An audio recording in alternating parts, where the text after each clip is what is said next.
Hey, bonjour, as we say in France, or hello to all my followers and subscribers. Thank you very much for sticking to my channel, between others I know, but I appreciate it, old and new subscribers. Thank you very much again. When I did the Madeira Cask finish video, it was a bit long, half an hour. I talked about 6 different whiskies in my collection, and I tried 2. But I knew I had to come back to those 2 ones that are on my tables. So I decided then to do 2 separate reviews about those 2 whiskies.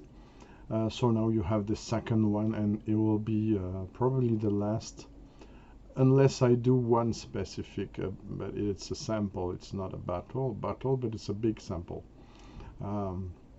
Maybe I will see.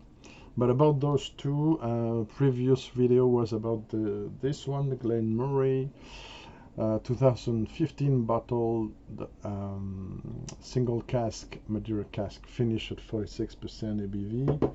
And now we're talking about this one, which is not a Scottish whiskey but an Irish single malt, and I think double distilled instead of 3, if I'm not mistaken.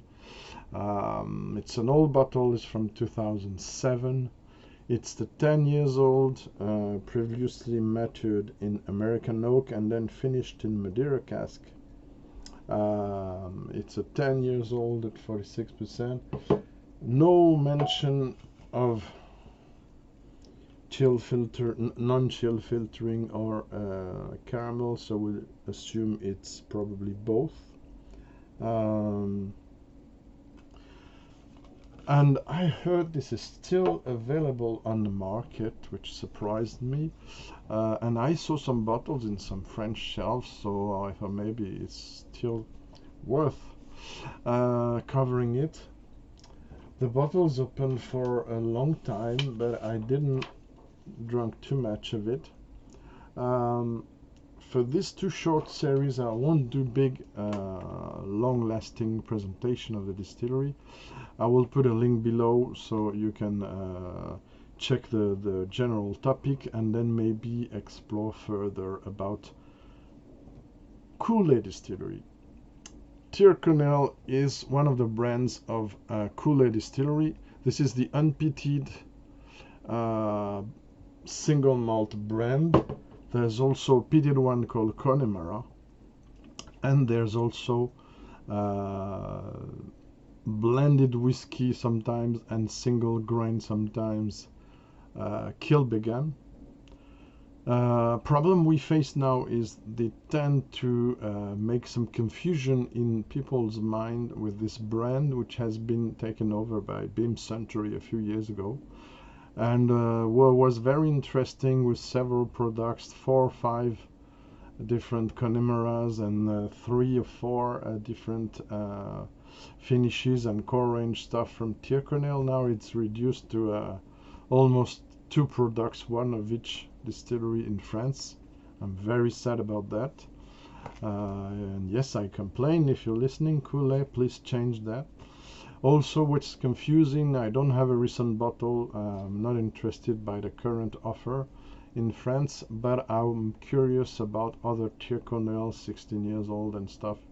CONNEMARA 22 years old, things that we cannot see here. I have some CONNEMARA I will cover at some point. I love them. The ones I have are great. I have a cask strength. I have a 15 years old single cask, etc.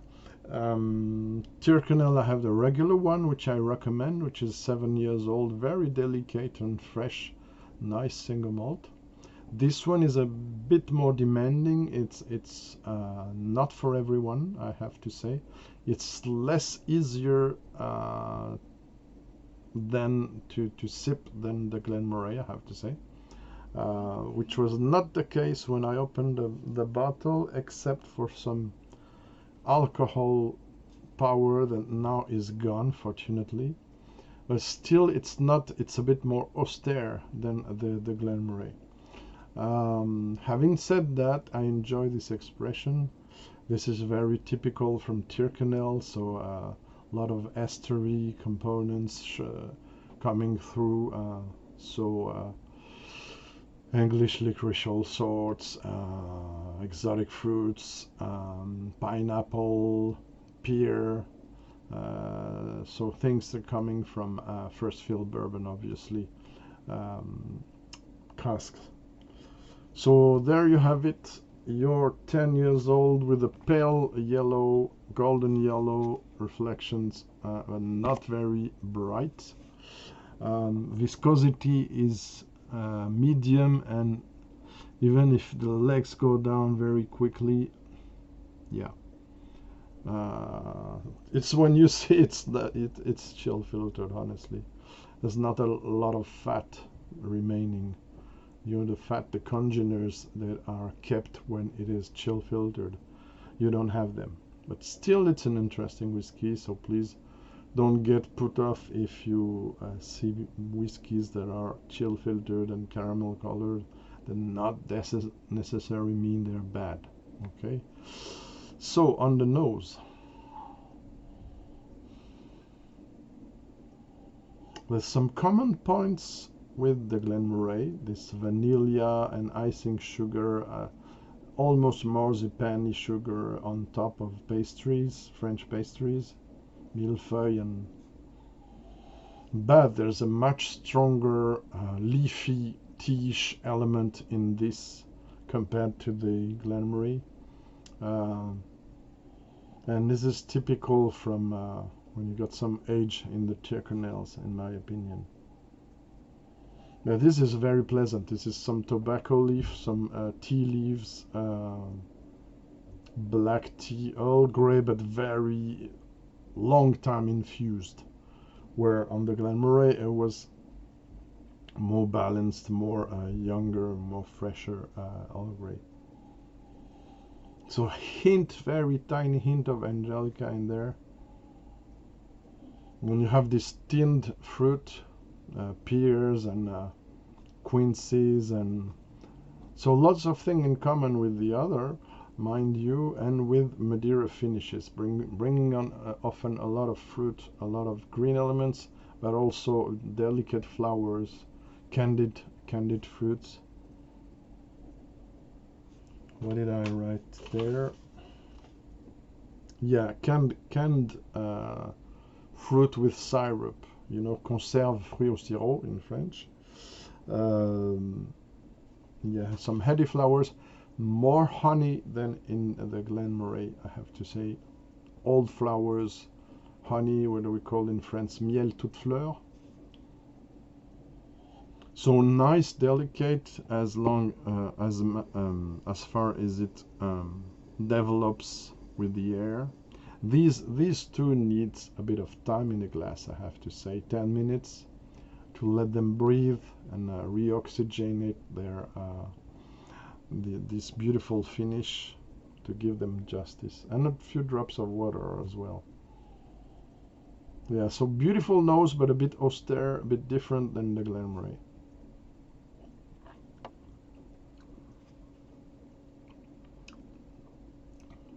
I got to say cheers, guys. Yeah, the palate is more tight, some oakiness and spiciness that's stronger than in a Glenmorangie, some firmness, some dryness as well. The Madeira influence can bring the whiskey to get drier, you have to know that, and this is the case here, but it's still enjoyable. So you get this kind of canned fruit even more on the palate, and this draws a link for me to Old Pulteney. So this is not so far from Old Pulteney traditional style, minus the maritime elements that are not here. But it's interesting. Might do a comparison between the two, but the only 46% I have, It's a 21, a step too far from this one, and maybe there's some intermediate. Could be interesting.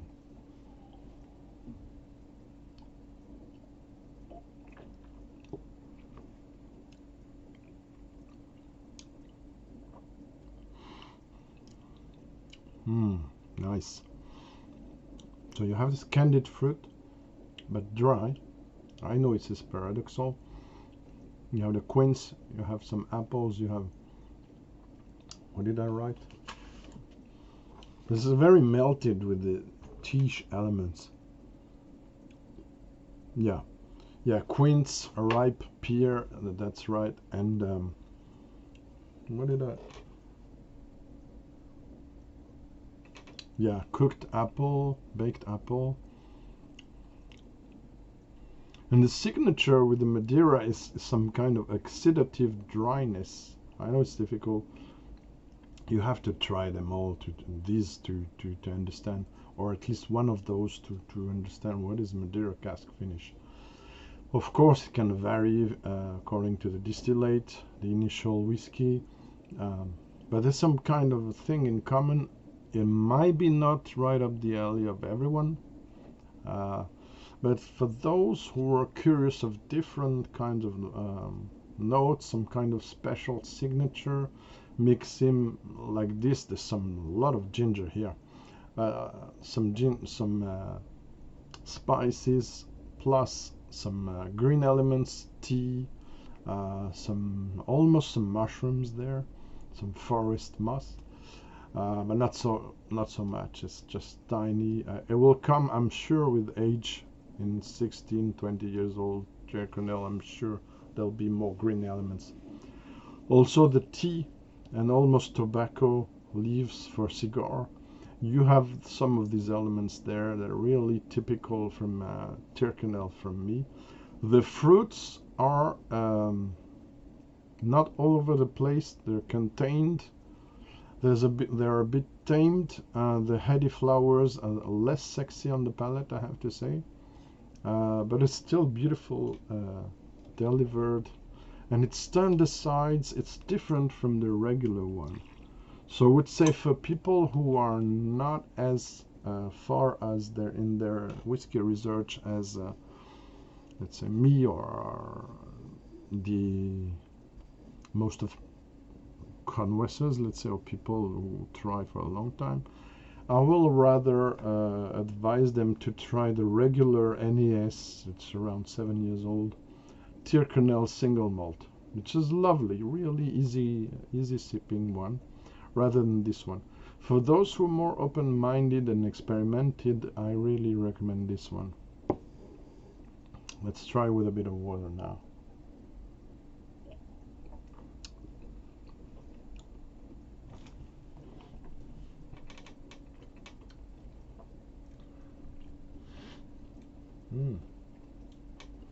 Okay, yeah, so it's still tight, so almost frustrating for not delivering as much as flowers and fruits that I would like, but I love this character, strong character it has, kind of tea elements, spicy and not really oaky, in fact, elements, making some kind of very melted and complex stuff, and with its character of its own. So it's an 89 out of 100 for me, but this is a good rate. Everything beyond 84, 85, 86 on my scale are good, and when you get to 89, 90, 91, this is excellent stuff. So nothing to complain really about. Especially it was, I get it at 55 euros in 2008. Now I see it's around 70. I would say if it's 70, if you're open-minded and experimented, it's still worth getting one. Try before you buy, of course. But it's over 70 euros. If it's 80 or more, no, it's too expensive. So that's it. Thanks for watching. cheers. Have a great time. This will be released probably in the following days. But I made it during the weekend, so have a great weekend or beginning of the week and end the week. And see you soon. Take care. Bye bye. Thanks.